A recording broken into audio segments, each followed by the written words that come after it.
Hey y'all, working on projects today. Today's project day at the Wagner household. I have a toilet pulled off right now that was leaking.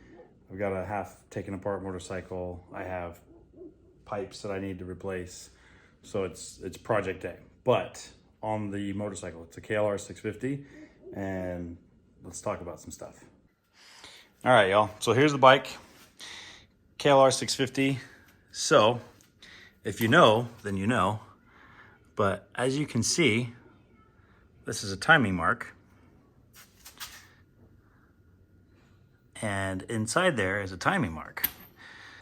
So what you're supposed to be able to do is, let me rotate this with one hand, is put this right there. See where the T is? And it's lined up with that notch. But as soon as I relieve pressure on the crank, it moves. Now the spark plug's out, so there shouldn't be any compression going on. And it's at top dead center. As you can see, you got exhaust cam and intake cam. So this thing shouldn't be hard to turn. It should stay right where I set it. Now, if you come over here and look, I've got my measurements. So my exhaust is tight. This is supposed to be 0.15 to 0.25 millimeters. And my intake, as you can see, is super loose. I'm supposed to have 0.10 to 0.20.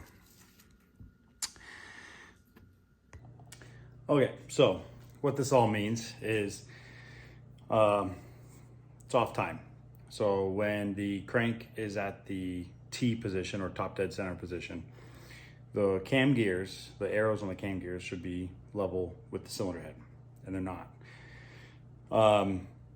And also the tightness that I get when I go past top dead center, why it won't stay there, even with the spark plug out, is telling me that there's something in there that's not right. So what I think happened is it jumped time.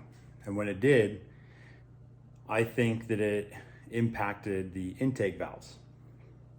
So a little representation here. Here's a valve, intake valve. I think this is off of a 450.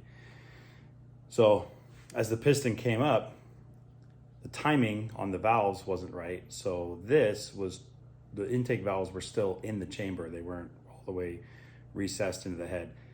Piston came up, nicked it, and bent it.